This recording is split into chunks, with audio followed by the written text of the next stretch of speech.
నమస్తే. Welcome to our channel. నేను మిషాల్ని. YCP వాళ్ళు ఒక కొత్త శ్లోకాన్ని తీసుకొస్తున్నారు. మరి ముఖ్యంగా సాయిబాబా గుళ్ళు ఎందుకు కట్టట్లేదని చెప్పి వాళ్ళు నిలదీస్తున్నారు. ఏంటి దాని వెనుక అసలు కారణాలు ఏంటి? దీని మీదే పూర్తిగా విశ్లేషించడానికి మనతో పాటు స్టూడియోలో ఉన్నారు ప్రముఖ రాజకీయ సామాజిక విశ్లేషకులు సీనియర్ జర్నలిస్ట్ సిఎస్ రావు గారు ఉన్నారు. వారిని అడిగి విషయాలను తెలుసుకునే ప్రయత్నం చేద్దాం. నమస్కారం సార్. నమస్తే సార్, ఏంటి ఇప్పుడు వైసీపీ వాళ్ళు ఒక కొత్త రాగం తీసుకొస్తున్నారు. మరి సాయిబాబా గుళ్ళ మీద ఇప్పుడు గుళ్ళు కట్టట్లేదని అంటున్నారు. ఏంటి సార్ దాని వెనుక కారణం? రాజకీయ పార్టీలు ప్రతి అంశాన్ని కూడా ఎలివేట్ చేసేసి తమకు అనుకూలంగా మలుచుకోవాలని చెప్పి ప్రయత్నం చేయడం అనేది సహజం. కాకపోతే ఇప్పుడు వైఎస్ఆర్ కాంగ్రెస్ పార్టీ చేస్తుంది ఏంటంటే కోడిగుడ్డు మీద కూడా ఈకలు బీకేలాగా ప్రయత్నం చేస్తున్నట్టు అనిపిస్తూ ఉంది వాళ్ళు చేస్తున్నటువంటి కొన్ని కార్యక్రమాలు. ఎందుకంటే తిరుమల తిరుపతి దేవస్థానానికి సంబంధించినటువంటి శ్రీవాణి ట్రస్ట్ నిధులు, ఆ నిధులతోటి ధర్మ పరిషత్తు ఉంటుంది అక్కడ. వాళ్ళు సనాతన ధర్మాన్ని లేదంటే హిందూ దేవాలయాలను మళ్ళీ పునరుద్ధరించడం ఇవన్నీ చేస్తూ ఉంటారు. దాంట్లో భాగంగా శ్రీవాణి ట్రస్ట్కి జమ అయినటువంటి అమౌంట్ తోటి దేవాలయాలు నిర్మించడం, గ్రామాల్లో అక్కడ సనాతన ధర్మాన్ని తెలియజేయటం, ఇవన్నీ చేస్తూ ఉంటారు. అందులో భాగంగా ఈ మధ్యకాలంలో భారీగా ఆ కార్యక్రమాలు చేయడానికి దాదాపు 5,000 కోట్లు, దానికి పైగానో సంథింగ్ పెద్ద అమౌంట్, హ్యూజ్ అమౌంట్, 5 నుంచి 20,000 కోట్ల దాకా ఏదో అనౌన్స్ చేసినట్టున్నారు సుమారుగా. అంత పెద్ద అమౌంట్ తోటి దేశవ్యాప్తంగా ప్రత్యేకించి తెలుగు రాష్ట్రాల్లో ఈ రామాలయాలు, వెంకటేశ్వర స్వామి టెంపుల్స్ వీటిని కట్టడం ద్వారా, వీటిని నిర్మించడం ద్వారా ఆధ్యాత్మికమైనటువంటి భావాల్ని పెంచడం, సనాతన ధర్మాన్ని తెలియజేయటం, అలాగే హిందూ ధర్మం, సనాతన ధర్మం అంటే ఏంటి, హిందూ ధర్మం ఏంటి, ఇవి మన సంస్కృతి సాంప్రదాయాలు ఏంటి, ఇవన్నీ తెలియజేయడానికి ధర్మ పరిషత్ అని ఉంటుంది. అవి తెలియజేయడానికి ఈ నిధులను వినియోగించాలని ఒక నిర్ణయం తీసుకుంది తిరుమల తిరుపతి దేవస్థానం. సో ఇప్పుడు దాంట్లో లాజిక్ తీశారు వైఎస్ఆర్ కాంగ్రెస్ పార్టీ వాళ్ళు. ఏం తీశారు? మీరు రామాలయాలు, వెంకటేశ్వర ఆలయాలు, లేదంటే విష్ణాలయాలు వీటినే కడుతున్నారు మీరు, మరి సాయిబాబా టెంపుల్స్ ఎందుకు కట్టరు అని చెప్పి సరికొత్త ఒక పొలిటికల్ రాగం అందుకున్నారు. సాయిబాబా టెంపుల్స్ కూడా కట్టండి, మీరు ఆ నిధులతో ఎందుకు కట్టరు అని. సో సాయిబాబా టెంపుల్స్ ఎట్ట కడతారు? ఇప్పుడు అక్కడ ఉండేది శ్రీవాణి ట్రస్ట్, వెంకటేశ్వర స్వామి, అది దేవాదాయ శాఖ. అక్కడ తిరుమల తిరుపతి దేవస్థానం సంబంధించి బోర్డు ఉంది. ఆ బోర్డు నిర్ణయం తీసుకుంది. ఆ నిర్ణయం ప్రకారం సనాతన ధర్మాన్ని ఎంకరేజ్ చేయడానికి, సనాతన ధర్మాన్ని ప్రోత్సహించడానికి రామాలయం, విష్ణాలయాలు కడుతూ ఉంటారు, లేదంటే శివాలయాలు కడతారు. కానీ నువ్వు సాయిబాబా ఆలయం కట్టమని అని చెప్పి ఎలా అంటారు? అసలు సాయిబాబా ఆలయాలకి లేదంటే సాయిబాబాకు సంబంధించినటువంటి దానికి ట్రస్ట్లు ఉంటాయి, వాళ్ళకి సంబంధించిన ప్రైవేట్ ట్రస్ట్లు ఉంటాయి, అవి చేస్తూ ఉంటాయి. ఆ సాయిబాబా టెంపుల్స్ ఎందుకు కట్టరని చెప్పి క్వశ్చన్ చేయటం వెనుక ఒక నిగూఢమైనటువంటి రాజకీయ లబ్ధి ఉంది. ఎందుకు? జగన్మోహన్ రెడ్డి గారు క్రిస్టియను, హిందూ అనేది పోలరైజేషన్ అవుతుంది. సనాతన ధర్మం హిందూ ధర్మానికి ఏమాత్రం ఇబ్బంది కలిగినా నేనుంటానని చెప్పి పవన్ కళ్యాణ్ గారు ముందుంటున్నారు. చంద్రబాబు నాయుడు గారు ఆయన కూడా ఇప్పుడు కూటమిలో కీలకంగా ఉండి హిందూ ధర్మం, సనాతన ధర్మం గురించి మాట్లాడుతున్నారు. తిరుమల తిరుపతి దేవస్థానం లడ్డు కల్తీ దగ్గర నుంచి చూస్తే హిందూ ధర్మం, సనాతన ధర్మానికి మేము కట్టుబడి ఉంటామని చెప్పి చెబుతున్నారు. పవన్ కళ్యాణ్ గారు అయితే అసలు ఎక్కడికైనా వస్తాను, ఒకవేళ అన్యాయం జరిగితే సనాతన ధర్మానికి, హిందూ ధర్మానికి అని చెబుతున్నారు.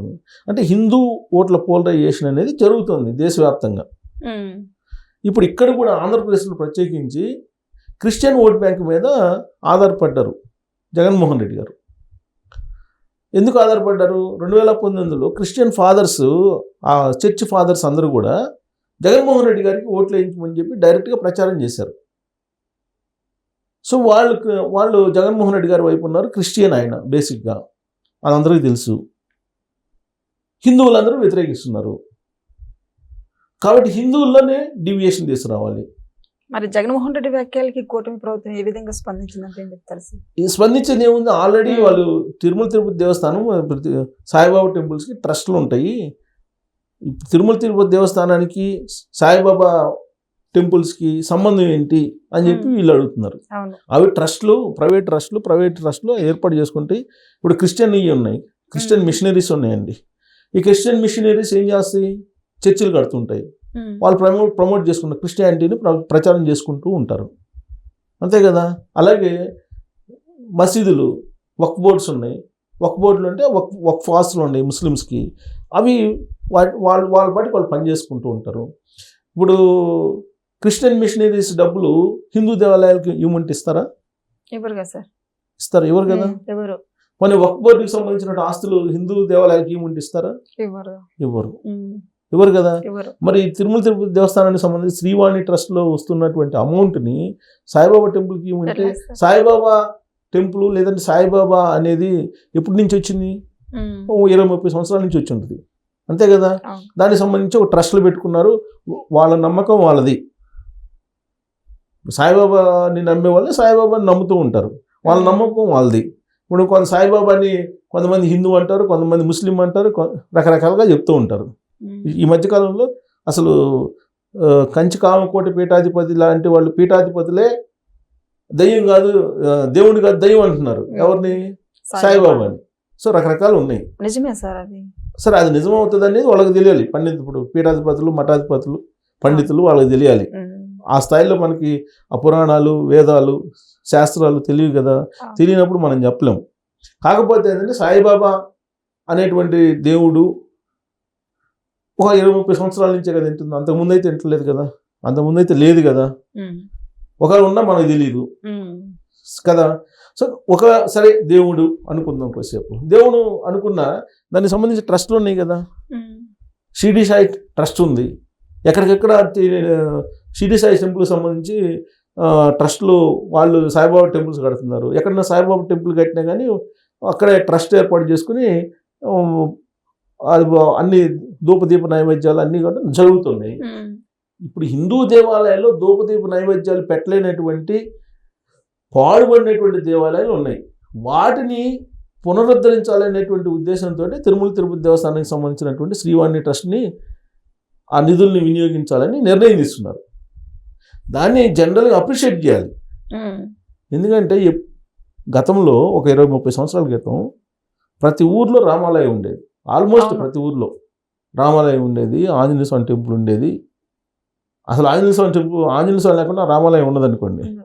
లేదంటే శివాలయం ఉండేది, కృష్ణాలయం ఉండేది. ఇవన్నీ ఉన్నాయి అనేది అనాదిగా అందరికీ తెలుసు. కానీ ఇవాళ పరిస్థితి ఏమైపోయింది, రాజశేఖర రెడ్డి గారు అధికారంలో ఉన్నప్పుడేమో దాదాపు 2000 చర్చిల్ని కట్టారు ఉమ్మడి ఆంధ్రప్రదేశ్లో. జగన్మోహన్ రెడ్డి గారు అధికారంలోకి వచ్చిన తర్వాత 7000 చర్చిల్ని కట్టారని చెప్పి తెలుస్తుంది ఒక్క ఆంధ్రప్రదేశ్లోని. అఫీషియల్గా పంచాయతీరాజ్ శాఖ నుంచి 1000 కోట్ల రూపాయలు చర్చిల నిర్మాణం కోసమే కేటాయించారు. గతంలో ఎప్పుడు ఏ ముఖ్యమంత్రి పంచాయతీరాజ్ శాఖ నుంచి చర్చిలు కట్టడానికి గ్రామీణ ప్రాంతాల్లో, గ్రామాల్లో నిధులు అఫీషియల్గా విడుదల చేయాల. కానీ అఫీషియల్గా విడుదల చేశారు గవర్నమెంట్ దగ్గర నుంచి. ఎలా విడుదల చేస్తారు దాన్ని?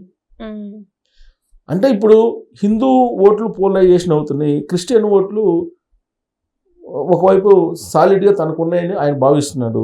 హిందూ ఓట్లని తమ వైపు రాబట్టుకునేదానికి హిందువుల్లోనే వీళ్ళనంత వరకు ఈ సాయిబాబా భక్తులని లేదంటే సాయిబాబా ఇతర భక్తులని ఇట్లా తీసుకురావడానికి ప్రయత్నం చేస్తున్నారు.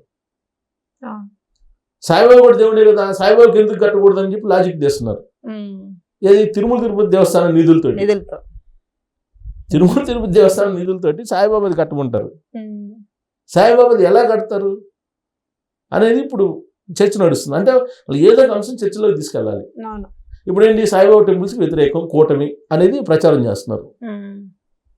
ఈ సున్నితమైన అంశాలు ఇవన్నీ కూడా ఆ సున్నితమైన అంశాల నుంచి భావోద్వేగాలు రెచ్చగొట్టి ఆ భావోద్వేగాల నుంచి ఓట్లు సంపాదించుకోవాలనేటువంటి ఆలోచన ఏదైతే ఉందో అది సమాజానికి మంచిది కాదు. Thank you sir.